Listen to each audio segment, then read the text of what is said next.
Hey, welcome back everyone. It's been a while. My name is Kevin. Welcome to Lowlands Wargaming.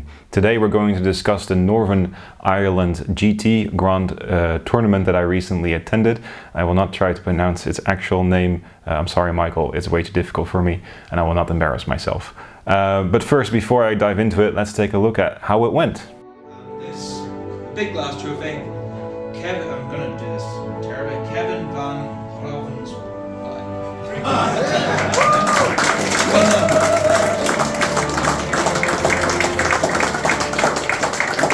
So as you can see, it went extremely well for me. I took home the #1 overall prize.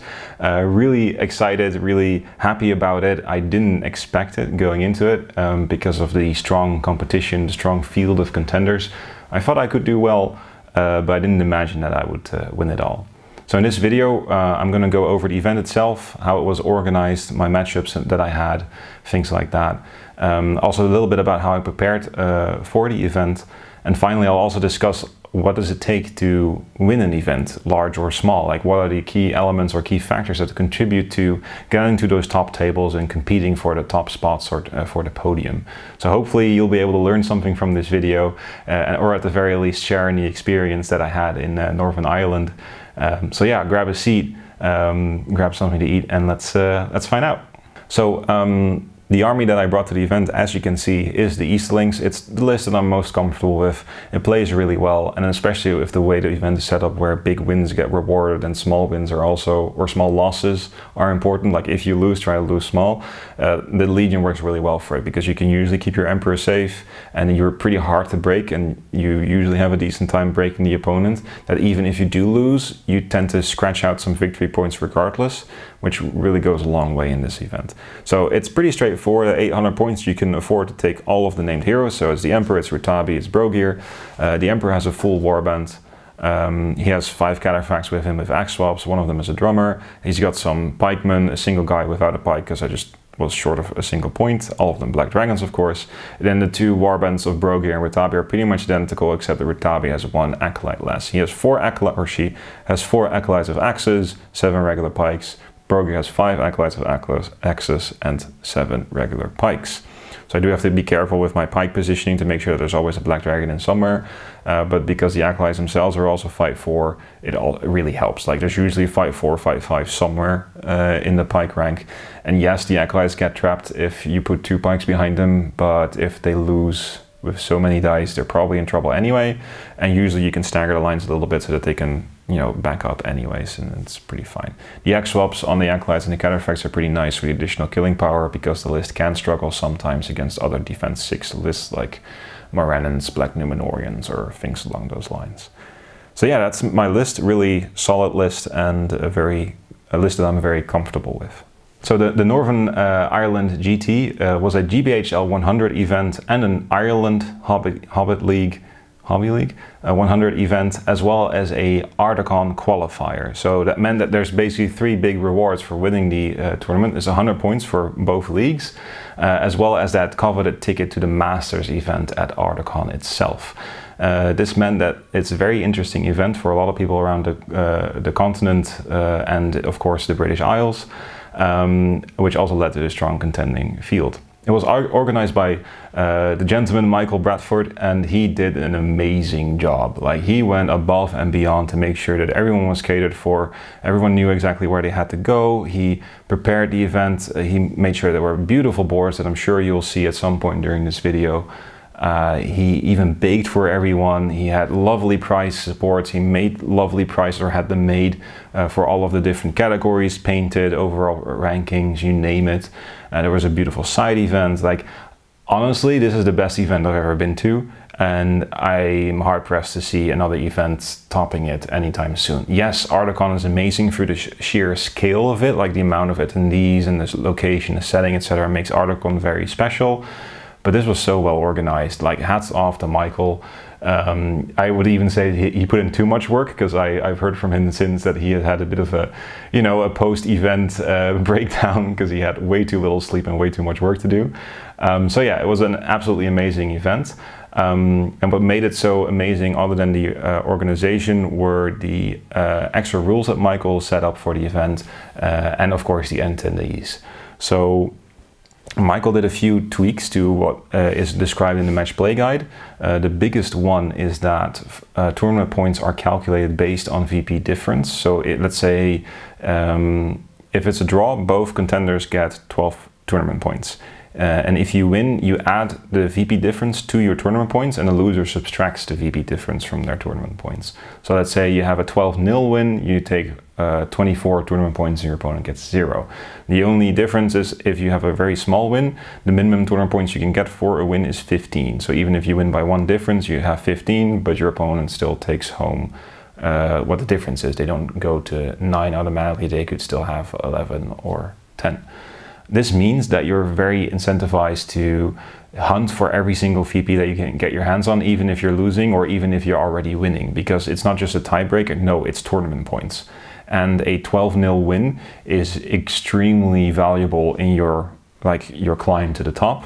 And that means that if you can win really big, you could even pass people that have more wins than you. As long as your wins are really big and your losses are really small, you could even do really well with, like, let's say, a 4-win, 2-loss streak. Now, my streak was a little bit better than that. We'll go over that in a minute. But this does mean a little bit about your tournament prep. So I'll cover exactly how I prepped for the tournament at the end of the video. First, let's take a look at the venue that we were playing at.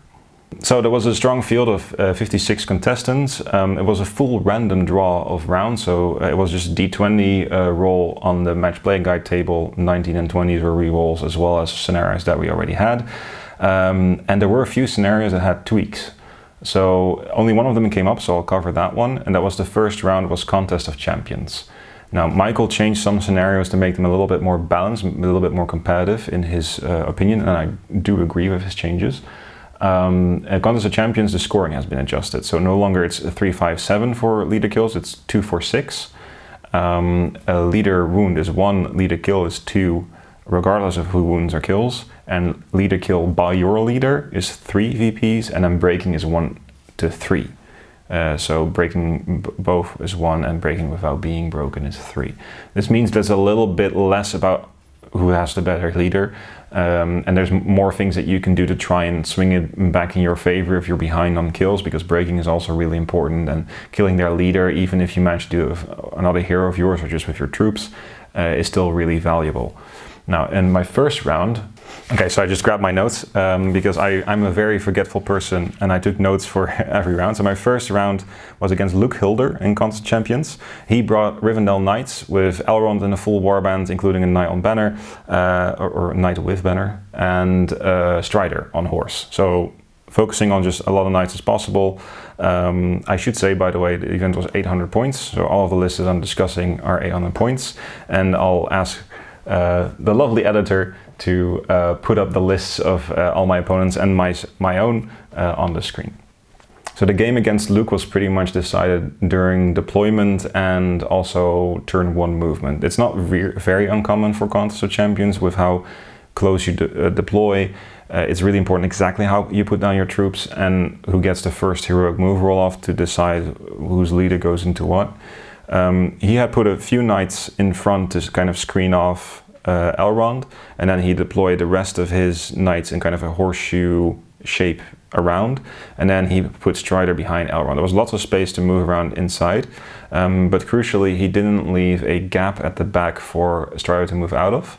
So he did end up winning the heroic move roll off, but he could only move out of the side with Aragorn, and which he decided to do, and he moved towards a set of runes, and then all of the knights to shift with him and Elrond as well. But moving in this way meant that I could still tag the closest knight with both Rutabi and the Emperor, and then heroic combat slingshot off of that and get the Emperor into 2 more knights, and Rutabi actually managed to squeeze through a gap and get into Elrond or Strider or both. Regardless, what then happened basically was Rutabi kept Elrond busy for the rest of the match, while the Emperor racked up, I think, like 5 kills in total. I ended up breaking him, and the game ended with a solid 10-0 victory. Now, I should say that during the event, Michael also had a side quest, which was the Silmaril. So on each board on the center line, there were 3 light objects scattered around, and whoever had those at the end of the game scored them. And there was another additional prize, like really beautiful glass prizes for the person that had collected the most Silmarils at the end of the tournament. I wasn't really planning on going for these if it would cost me the game, or reduce my chances of winning the game. But if I was going to be around them, I might as well grab them, right? So in this game, at the low cost of moving one pike off to the side when he probably wasn't going to be fighting anyways, I managed to grab all 3 of them because the other 2 are already in my path. So yeah, that was a solid 10-0 win with 3 Silmarils, and that put me on a trajectory towards the top tables. In the second round, I came up against Ben Fitzpatrick. Lovely lad. He had just beaten my fellow countryman Larry Snelling. Larry had brought a very strong Lake Town list, but with the Master of Lake Town as his leader, and Ben had brought Barad-dûr, so he had Sauron as his leader, so you can imagine how that went. Not very well. The scenario for this one was breakthrough. Yes, so you have to get to the opposite side of the board because the opponent's objective is worth more than your own objective. And basically I spent the entire game keeping Sauron busy, fighting on the flanks, getting past Shelob and contesting his objective. His trackers in the back put up more of a fight than I thought they would. So I had to send up some more reinforcements. And towards the end, Sauron started to threaten the Emperor, but not enough that actually anything happened. The Emperor didn't end up taking any wounds. Sauron took a single wound. So in the end, when the dust had settled, I had claimed all of the Silmarils and scored a 9-1 victory. So yeah, a pretty solid start. In the final round, I was up against a very interesting list of David Coleman. He had basically brought Riders of Theoden, except it's evil. So it's an all-hero list, as you can see, with all of the big evil heroes mounted, Shadow Lord on Fell Beast, lots of striking going on. It was very interesting, but the scenario was capture and control. So yeah, that was basically an auto win for me because there's no way that he can, contest 5 different objectives across the board at the same time. And all that I had to do was make sure that he didn't just wipe out my army with all of his heroes. Fortunately, most of his heroes are 5/5, and my troops can be 5/5 if they're near the Emperor. So yeah, that's basically how it went down. I had to bait him into charging me because I had priority turn 1, which was really unfortunate. I put Brogir in the back, but accessible via hero combat slingshot kind of on purpose to try and get him to commit, because I figured that if he committed, instead of just charging me, hero combating and retreating, I could, if I wanted to roll off the next turn of heroic moves, collapse on him, and then there would be basically nothing that he could do from there. So on turn 2, in turn 1 I took losses, 10, maybe 12 models or something, thanks to hero combats and just heroes crashing into my lines. But on turn 2 I won all of the roll-offs that I needed to, had some crucial hero combats, killed the Shadow Lord, killed a Dragon Knight and some other things, and just the game really went my way after that. I did make a bit of a stupid mistake towards the end of the game. All of his heroes were dead. The only one that was left was the King on Chariot. He still had a might point left that I kind of forgot about, and I charged the Emperor into him, who had run out of the might at that point. So he called a strike. I was like, oh, right, you still had might. I then lost the combat. The Emperor took a wound. I didn't manage to fade it, so I lost a victory point there. And as I mentioned earlier, every victory point is a tournament point. So, well, it didn't cost me the event. It could have, because it was that close. I only was 2 tournament points ahead of the number 2 at the end of the event. So yeah, a really solid game to end the first day on. 3 absolutely massive wins, and at this point I figured out if I wasn't first, I would surely be second or third in the rankings. And turned out I was actually second, and I was supposed to go up against Alexi, who was the number 1 at that point. Now, if you don't know Alexi, he's basically, I think, the top player out of Belgium. A very good player. He also had brought a pretty scary Lake Town alliance with the Iron Hills dwarves, Spearline or something, a really scary combination there. I wasn't really looking forward to the matchup. But then something interesting happened. A bit of a shocker, so a really quick update. The first place participant dropped. Alexi wasn't feeling too great, is what I heard. So he decided to drop from the tournament, which moved me up into first. And I have to now play a Fiefdom's army of Jaime, with Theodred allied in. I like the matchup better, so I guess I'm relieved, but it's kind of sad Alexi had to drop. I was also kind of looking forward to seeing if I could, match up to him. So we'll head to day 2. at the top of the ranking and see how far we can go. So, game number 4, Divide and Conquer. Not against Alexi this time. I had to go up against Jamie Moore, lovely fella. He had brought a fiefdoms list with Theodred Eldin, as you can see on the screen here. Or there, I don't know, wherever Sil's going to put it.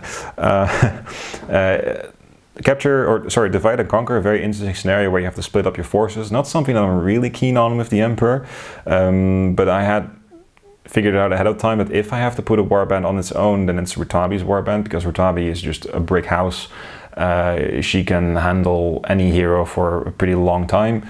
So I figured that warband's just going to stall, and then the Emperor together with Broger are just going to take 2 other objectives, and that's how I win. It's pretty much how the game went down. I didn't manage to get the objective on Rutabi's side of the board, but what I did manage to do with Rutabi was bait out Theodred. I got Rutabi into difficult terrain, but in range of Theodred to charge, so Theodred had to charge into difficult terrain, losing all the calf bonuses. And then over the course of 2 or 3 turns, eventually Rutabi managed to get the trap on him, win the fight, and just kill him from there. And then Forlong had spent some of his time with the Blackroot-ville archers to do heroic shoots, and then they rerolled the wounds, which is kind of scary, and they killed a fair number of acolytes from Rutabi's warband. But ultimately all that meant is that, so he probably would have gotten that objective anyways if he had charged him with Forlong instead. It gave me time to focus on the other side. I did make a little bit of a mistake. I kind of overextended off to the side and didn't have enough bodies in the middle, which meant that he could break through a little bit with Imrahil and some of his knights. Not to the point where he could take the center objective from me, but he did have Imrahil and a single knight, I think, left there at the end of the game, which meant I didn't get the full victory points for the center, just 3 of them. So in the end, it was a 6-3 victory for me. A pretty decent win, but not a massive win as I had on day 1. So I really started to notice the effect of going to the top tables. Well, I effectively was first at this point, so you're only up against really good opponents at that point, and all of my opponents play really well.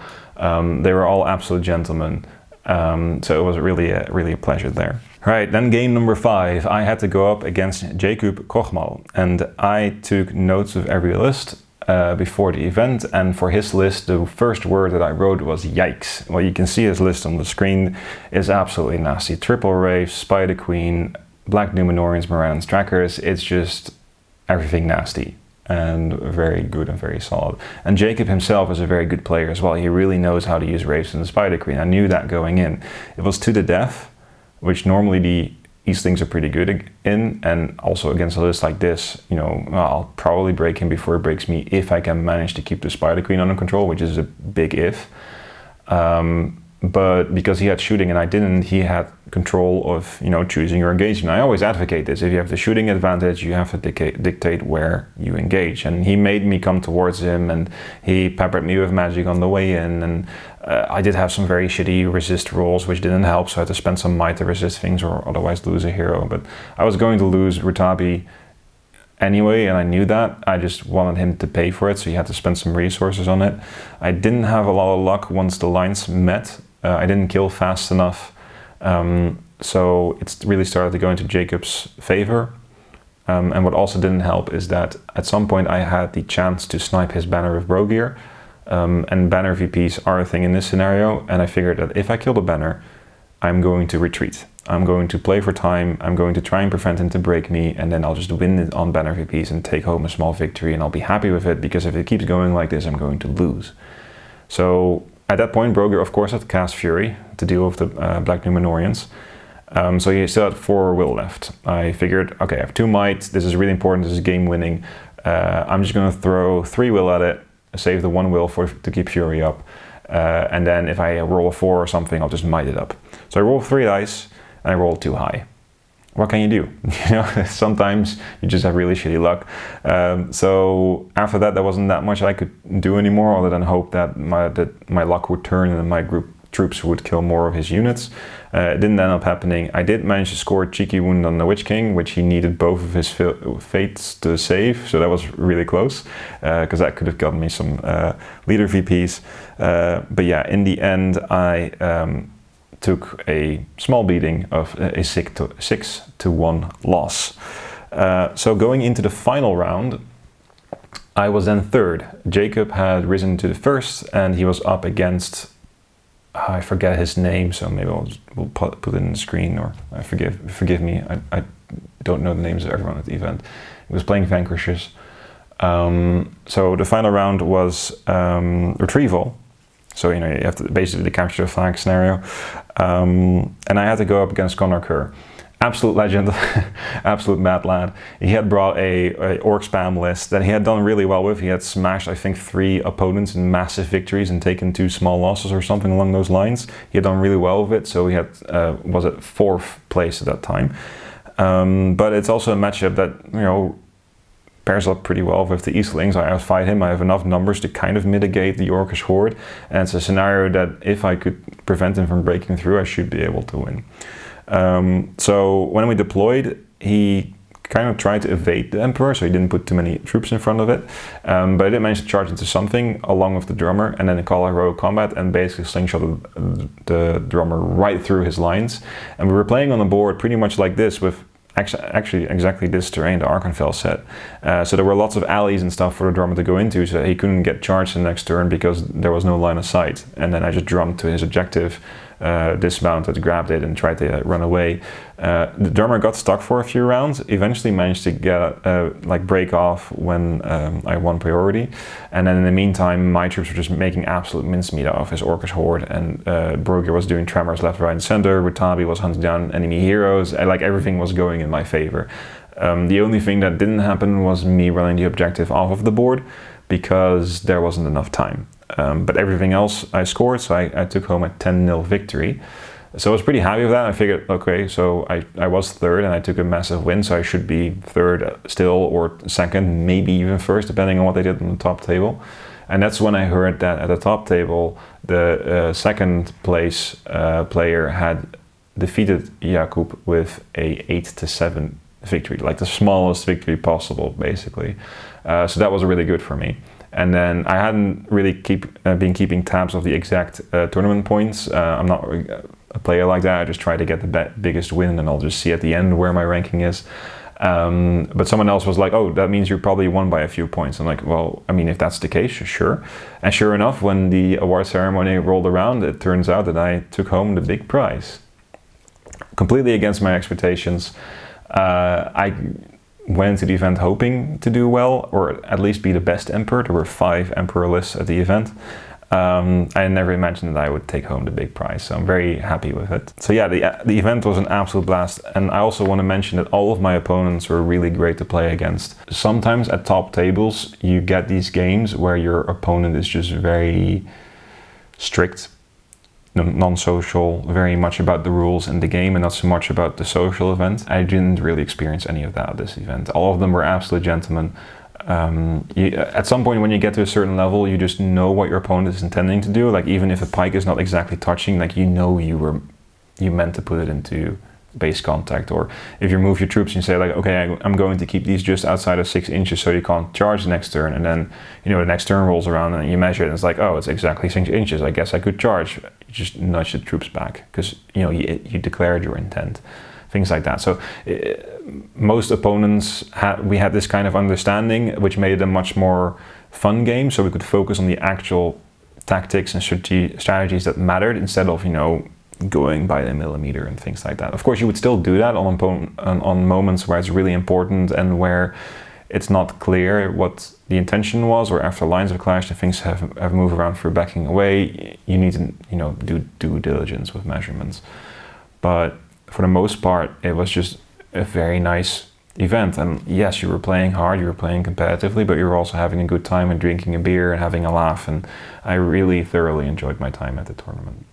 All right, so let's talk about the final topic. How do you win an event like this? Like, what do you do? Like, how do you get to the top?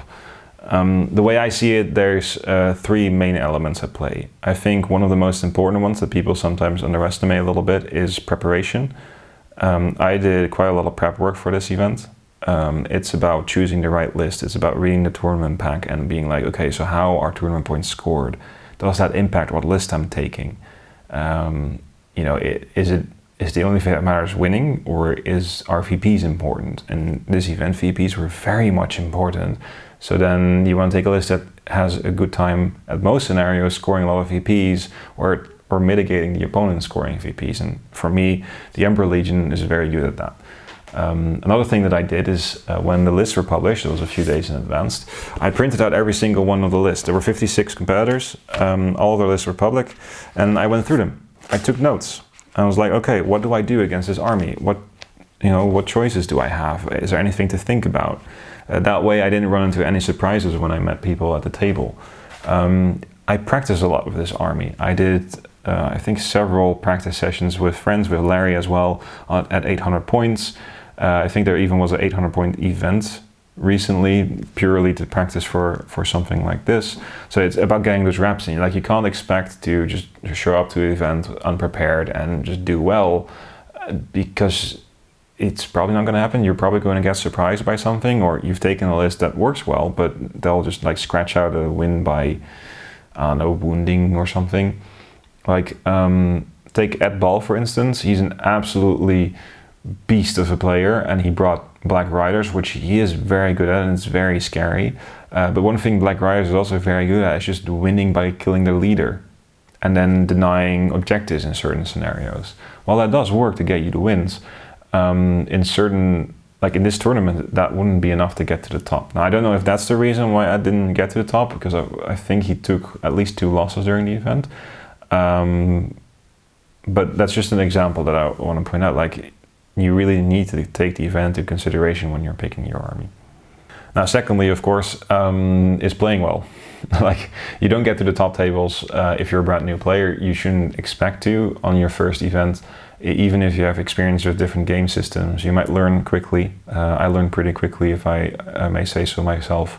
But it still takes quite a bit of experience, because you can't make mistakes. Mistakes get punished, especially against the top players. They'll have the tools to punish you. They'll bring a lot of spell casting or heroes with special rules or tricks or things of that nature. And they'll be able to capitalize on any mistakes their opponent makes. So yeah, you need to tighten up your play. You need to maximize every single little thing you can do, maximize traps, get things in the right order, be very careful about your movement, think a few turns ahead. Like, all of these things that I've also gone over in the other videos are important, but they're not the only thing that matter. They're a very key ingredient, and it's also why you'll see the same names keep rising to the top, but it's not the same person that wins every event, and that's because of the final reason, and that's luck. It's still a game of the dice, yes, that makes a big difference. Like my example of rolling too high on a Brogia Tremor, that might have cost me a game. But in the grand scheme of things, the luck with scenarios and matchups is even bigger. I think that's the main thing that contributed to catapulting me towards the top, other than, of course, the other 2 factors. Because I got the opportunity presented to me and I capitalized on it. But if I hadn't gotten the opportunity, if I had drawn more opponents that were nasty matchups for me, it of course would have been a much harder time. I think most of my matchups were, if not favorable, at least pretty winnable. And I think only the matchup against Jakub was truly, truly difficult, where I was ahead of time. I was like, I'm not sure if I'm going to be able to win this, but I'm going to, give it my best.